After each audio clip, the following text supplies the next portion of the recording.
قال النبي صلى الله عليه وسلم دعوة المرء المسلم لأخيه بظهر الغيب مستجابة عند رأسه ملك مؤكل كلما دعا لأخيه بخير قال الملك المؤكل به آمين ولك بمثل رواہ مسلم۔ عزیز ساتھیوں، معاشرتی بیماری میں سے ایک بیماری ہمارے اندر یہ پائی جاتی ہے کہ پیٹھ پیچھے اپنے بھائیوں کی غیبت کرنا، اور یہ بیماری عام خاص تقریباً سب میں پائی جاتی ہے، کم و بیش، لیکن یہ بیماری عام طور پر ہر معاشرے میں پائی جاتی ہے۔ حالانکہ یہ اتنی خطرناک بیماری ہے کہ جس سے ایک انسان جہنم رسید ہو سکتا ہے۔ ایک دو حدیثیں میں آپ کے سامنے رکھوں اور شاید بات آپ کی سمجھ میں آ جائے گی۔ میرے بھائیوں اور دوستوں، نبی مکرم صلی اللہ علیہ وسلم آپ نے ایک بار صحابہ کرام کو مخاطب کر کے فرمایا اتدرون ما الغیبہ، کیا تمہیں پتہ ہے غیبت کسے کہتے ہیں؟ آپ نے صحابہ کرام کو مخاطب کیا، کیا تمہیں پتہ ہے غیبت کسے کہتے ہیں؟ قالوا اللہ ورسولہ اعلم، انہوں نے ہاں نہیں کہا بلکہ کہا اللہ اس کے رسول ہی بہتر جانتے ہیں۔ پھر آپ نے فرمایا جواب دیتے ہوئے ذکرک اخاک بما یکرہ، اپنے بھائی کا ذکر کرنا، اپنے بھائی کا تذکرہ کرنا اس انداز سے کہ اسے تکلیف ہو، پیٹھ پیچھے اس کا تذکرہ اس انداز سے کرنا کہ جب اسے پتہ چلے تو اسے تکلیف ہو، اسے اچھا نہ ناگوار گزرے۔ صحابہ نے پوچھا کہ اللہ کے رسول صلی اللہ علیہ وسلم افرأیت ان کان فی اخی ما اقول، آپ کی کیا رائے ہے اگر جو بات اپنے بھائی کے بارے میں کہی جا رہی ہے وہ بات اس کے اندر ہو، یعنی وہ عیب، وہ برائی، وہ صفت اس کے اندر پائی جاتی ہو، تب آپ کی کیا رائے ہے؟ آپ صلی اللہ علیہ وسلم فرماتے ہیں ان کان فیہ ما تقول فقد اغتبتہ، اگر اس بھائی کے اندر جس کی غیبت کی جا رہی ہے وہ عیب، وہ صفت، وہ برائی پائی جاتی ہے تبھی تو یہ غیبت ہے۔ وَإِن لَّمْ يَكُنْ فِيهِ، اور اگر وہ برائی اس کے اندر، وہ صفت، وہ کیفیت نہیں پائی جاتی فقد بہتہ، تو یہ بہتان ہے۔ بہتان کریلا نیم چڑھا، یعنی کسی انسان کے اندر کوئی عیب ہے، اس عیب کو اس کے پیٹھ پیچھے اگر بیان کیا جائے تو اسی کو کہتے ہیں غیبت، اور اگر وہ عیب اس کے اندر موجود نہ ہو اور یوں ہی بیان کیا جائے تو یہ بہتان ہے۔ اس کی ہولناکی، اس کی خطرناکی بڑھ جاتی ہے۔ دوسری حدیث سنیں، اما عائشہ صدیقہ رضی اللہ تعالی عنہا، حضرت حذیفہ بیان کرتے ہیں، اما عائشہ صدیقہ سے وہ بیان کرتی ہیں کہ ایک مرتبہ میں نے نبی اکرم صلی اللہ علیہ وسلم سے فرمایا قلت للنبی صلی اللہ علیہ وسلم حسبک من صفیۃ کذا و کذا۔ اما عائشہ صدیقہ اور صفیہ یہ سوکن ہیں، یہ بھی ازواج مطہرات میں سے، وہ بھی ازواج مطہرات میں سے۔ وہ کہتی ہیں کہ حسبک من صفیۃ کذا و کذا، آپ کو صفیہ کس طرح کفایت کرتی ہیں؟ مراد ان کی تعنی القصیرہ، یعنی وہ چھوٹی موٹی ہیں، قد کے اعتبار سے وہ چھوٹی تھی، تو اس چھوٹے پن کی طرف اشارہ کرتے ہوئے اما عائشہ صدیقہ رضی اللہ تعالی عنہا نے نبی اکرم صلی اللہ علیہ وسلم سے یہ فرمایا تھا حسبک من صفیۃ کذا و کذا تعنی القصیرہ، کہ اللہ کے رسول صلی اللہ علیہ وسلم یہ صفیہ چھوٹی موٹی ہیں، یہ آپ کو کفایت کیسے کرتی ہیں؟ تصور کریں، ازواج مطہرات میں سے اما عائشہ صدیقہ جو نبی اکرم صلی اللہ علیہ وسلم کی چہیتی ہیں، اس چہیتی بیوی نے دوسری بیوی کے بارے میں اس کے چھوٹے پن پر، قد و قامت کے اعتبار سے چھوٹی تھی، پست قامت تھی، تو اس کی طرف اشارہ کرتے ہوئے انہوں نے نبی اکرم صلی اللہ علیہ وسلم کے سامنے براہ راست کہا اب ذرا جملہ سنیں نبی اکرم صلی اللہ علیہ وسلم کا اس پر ری ایکشن۔ امام نووی فرماتے ہیں رحمۃ اللہ علیہ، کہتے ہیں کہ غیبت کی مذمت کے لیے یہ حدیث ہی کافی ہے۔ اس حدیث کے اندر جس انداز میں نبی اکرم صلی اللہ علیہ وسلم نے غیبت کی مذمت کی ہے، اس کی مذمت کے لیے مزید کسی اور حدیث کی، کسی اور قول کی ضرورت نہیں ہے۔ آپ فرماتے ہیں فقال لقد قلت کلمۃ، عائشہ تم کیا سمجھتی ہو یہ ایک چھوٹا سا کلمہ ہے؟ تم نے ایک ایسا کلمہ کہا ہے، ایک ایسا جملہ کہا ہے، ایک ایسی بول بولی ہے، لو مزجت بماء البحر، اگر اس کلمے کو سمندر کے پانی میں ڈال دیا جائے، لمزجت، تو سمندر کا پانی کڑوا ہو جائے، یعنی اس کا ذائقہ بدل جائے، اس کی بو بدل جائے۔ حالانکہ صفیہ رضی اللہ تعالی عنہا حقیقت میں قامت کے اعتبار سے چھوٹی تھیں، عام انداز میں جو ایک قد و قامت ہوتی ہے اس سے قدریں چھوٹی تھیں۔ اس چھوٹے پن کی طرف اشارہ کرتے ہوئے انہوں نے کہا تھا تم نے ایک چھوٹی سی بات کہی ہے، تمہارے حساب سے یہ چھوٹی ہے، لیکن در حقیقت اس بات کے اندر اتنی گہرائی ہے کہ سمندر کا پانی بھی اپنا رنگ اور اپنا مزہ بدل دے گا۔ انہوں نے آگے ایک جملہ کہا کہ اللہ کے رسول صلی اللہ علیہ وسلم، میری مراد انسانی ہیئت کی قضائی بیان کرنا تھا۔ آپ نے فرمایا کہ انسانی ہیئت قضائی بیان کرنا بھی مجھے پسند نہیں، میں اس بات کو بھی گوارا نہیں کرتا۔ اللہ کے رسول صلی اللہ علیہ وسلم جب معراج میں گئے تو جہاں بہت سارے مناظر آپ کے سامنے رکھے گئے، ایک منظر یہ بھی تھا، ایک جھلک یہ تھی کہ آپ نے دیکھا کچھ لوگوں کے ناخن پیتل کے ہیں، اور اس ناخن پیتل نما ناخن سے اپنے چہرے اور اپنے سینے کو وہ نوچ رہے ہیں۔ تصور کریں، اپنے ناخن سے جو پیتل کے ہیں، اس پیتل نما ناخن سے اپنے چہرے اور اپنے سینے کو وہ نوچ رہے ہیں۔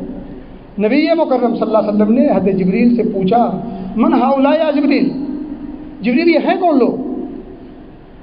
اس سزا میں کون لوگ ہیں؟ کیوں ملوث ہیں؟ کیوں انہیں سزا میں ڈالا گیا ہے؟ تو انہوں نے جو جملہ فرمایا ہے وہ فرماتے ہیں کہ ہؤلاء الذین یأکلون لحوم الناس، یہ وہ لوگ ہیں جو لوگوں کے گوشت کھایا کرتے تھے، لوگوں کے گوشت کھایا کرتے تھے، وَيَقَعُونَ أَعْرَاضَهُمْ، اور ان کی عزتوں پر حملے کیا کرتے تھے۔ قرآن نے اسی چیز کو کیا کہا ہے، أَيُحِبُّ أَحَدُكُمْ أَن يَأْكُلَ لَحْمَ أَخِيهِ مَيْتًا فَكَرِهْتُمُوهُ، کیا تم میں سے کوئی شخص اس بات کو پسند کرتا ہے کہ وہ اپنے مردہ بھائی کا گوشت کھائے؟ آپ یقین کریں انسانی طبیعت اور مزاج میں اس چیز کی نفرت ہے کہ انسان کا گوشت کھائے۔ ایک انسان کی طبیعت میں، اس کے مزاج میں یہ چیز نہیں ہے کہ وہ انسان کا گوشت کھائے، چاہے کہ وہ کافر ہی کیوں نہ ہو، وہ آپ کا جانی دشمن ہی کیوں نہ ہو، اور اس کے بجائے ایک انسان ہو، وہ انسان جو آپ کا بھائی ہو، دینی یا خونی، اس بھائی کا، اور وہ بھی مرا ہوا ہو، ان یأکل لحم اخیہ میتا، اللہ نے خود ہی کہا فکرہتموہ، تم ناپسند کرو گے۔ میرے بھائی دوستو، یہ بیماری غیبت والی، غیبت کیسے کہتے ہیں؟ آپ کو اندازہ ہوگا کہ اپنے بھائی کا تذکرہ کرنا، ذکر کرنا اس کے غائبانہ میں، اس کے پیٹھ پیچھے، اس کی غیر موجودگی میں، ایسے انداز سے کہ اگر اسے معلوم ہو، اسے پتہ چلے تو اسے تکلیف ہو، اس کو کہتے ہیں غیبت۔ یہ تو گناہ کبیرہ ہے، اللہ ہم سب کو معاف کرے۔ آئیے میں آپ کو ایک بات بتا دوں، ایک حدیث ہے صحیح مسلم کی، آپ پیٹھ پیچھے اپنے بھائی کا تذکرہ کرنے کے اگر عادی ہیں تو کریں، لیکن برائی نہیں، دوسرے انداز میں۔ پیٹھ پیچھے ہی ہمیں کام کرنا ہے تو کریں، بالکل کریں، لیکن ابھی جس کا تذکرہ ہوا وہ نہیں، اس کے علاوہ ایک دوسرا کام ہے۔ جس کا ابھی تذکرہ ہوا ہے یہ کریں گے تو نیکیاں برباد ہوں گی، اللہ کی نگاہ میں آپ مجرم ٹھہریں گے۔ لیکن آئیے ایک دوسرا کام میں آپ کو بتاتا ہوں جو پیٹھ پیچھے کرنا ہے، یہ باعث اجر و ثواب ہے، اور یہ عبادت ہے، نیکی ہے، اپنے بھائی کے ساتھ احسان ہے، اور یہ اپنے بھائی کے ساتھ اخلاص کی واضح علامت اور دلیل ہے۔ آئیے ذرا میں سناؤں آپ کو یہ حدیث۔ حضرت ابو درداء رضی اللہ تعالیٰ عنہ، صحیح مسلم کی روایت ہے۔ حضرت صفوان یہ ان کے داماد ہیں ابو درداء کے، اور ان کی بیٹی ابو درداء کی بیٹی درداء، ذرا حدیث سنیں۔ وہ کہتے ہیں کہ قدمت الشام فأتيت ابا الدرداء فی منزلہ، کہ میں شام گیا اور اپنے سسر کے گھر پہنچا، فلم اجدہ، تو میں ان کو نہیں پایا، گھر پہ موجود نہیں تھے۔ ووجدت ام الدرداء، تو میں نے ان کی بیوی یعنی اپنی ساس کو پایا، ام درداء کو پایا۔ درداء ان کی بیوی ہیں صفوان کی، ابو درداء ان کے سسر، اور ام درداء ان کی ساس۔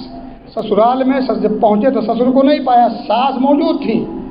کہتے ہیں جب میں پہنچا تو انہوں نے ظاہر بات علیہ صلیح کو چائے پانی جو کچھ ہوتا اپنا کیا ہوگا۔ اس کے بعد ساس نے پوچھا، فقالت اتريد الحج العام، کیا اس سال حج پہ جاؤ گے، اس سال حج کرو گے؟ فقلت نعم، انہوں نے کہا ہاں۔ قالت، اب انہوں نے ساس نے کہا، فادعوا اللہ لنا بخیر، جب حج پہ جانا تو ذرا ہمارے لیے خیر کی دعا کرنا، اللہ سے فادعوا اللہ لنا بخیر، اللہ سے ہمارے لیے خیر و خوبی اور بھلائی کی دعا کرنا، اور دعا ہمیں کروانا چاہیے۔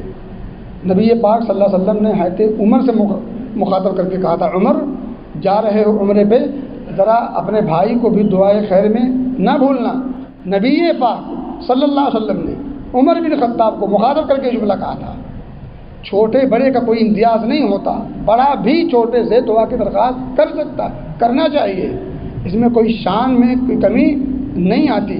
بہرحال کہتے ہیں جب انہوں نے دعا کی درخواست کی، آگے انہوں نے ایک جملہ فرمایا جو حدیث مصطفیٰ ہے۔ وہ کہتی ہیں فإن النبی صلی اللہ علیہ وسلم کان یقول،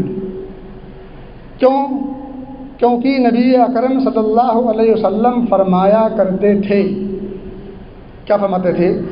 دعوت المرء المسلم، کسی مسلمان انسان کا دعا کرنا، لأخیہ بظاہر الغیب، اپنے بھائی کے لیے غائبانہ طور پر پیٹھ پیچھے، اس کی غیر موجودگی میں برے انداز میں ذکر کرنا، یہ غیبت کہلاتا ہے، جو بڑا خطرناک پہلو ہے۔ لیکن اس کی غیر موجودگی میں غائبانہ طور پر اگر اس کے لیے دعا کی جائے تو اس کے لیے جو فائدہ ہو آپ کا فائدہ سنیے، مستجابتن، یہ دعا رنگ لاتی ہے، یہ دعا قبول ہوتی ہے، یہ دعا مستجاب ہوتی ہے۔ اگر ایک انسان اپنے بھائی کے لیے اس کی پیٹھ پیچھے، اس کی غیر موجودگی میں اس کے لیے دعا کرے، یہ دعا رد نہیں ہوتی، یہ دعا قبول ہوتی ہے۔ آگے سنیں حدیث، عند رأسہ ملک مؤکل، اس کے سر کے پاس ایک مقرر فرشتہ ہوتا ہے۔ فرشتہ جو بھی کام کرتا ہے، جب بھی کرتا ہے، صرف اور صرف رب کے اشارے پہ کرتا ہے۔ سارے فرشتے کوئی کام نہیں کرتے، کوئی حرکت نہیں کرتے جب تک رب کا اشارہ نہ ہو۔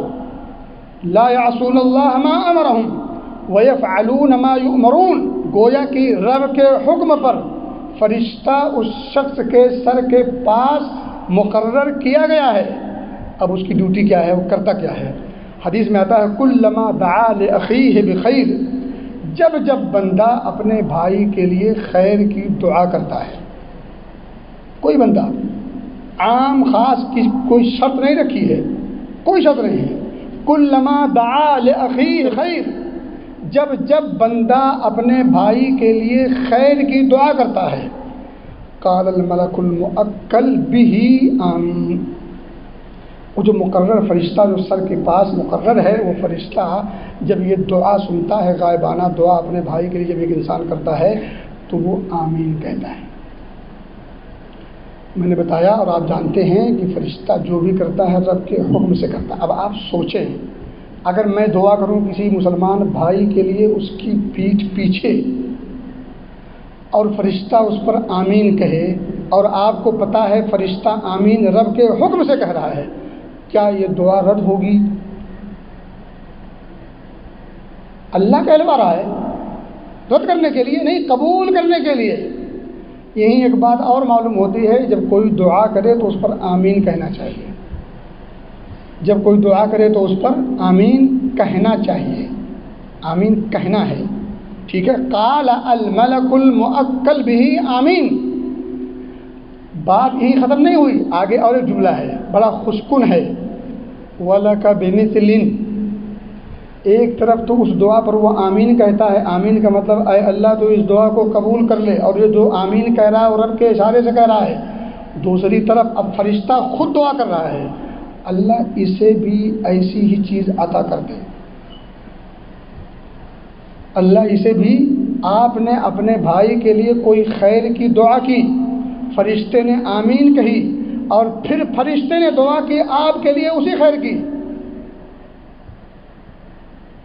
اب یہ بھی ایک عمل ہے پیٹھ پیچھے اپنے بھائی کے، اور وہ بھی ایک عمل ہے اپنے بھائی کے پیٹھ پیچھے، ایک کا ہے برا انجام، ایک کا ہے اچھا انجام۔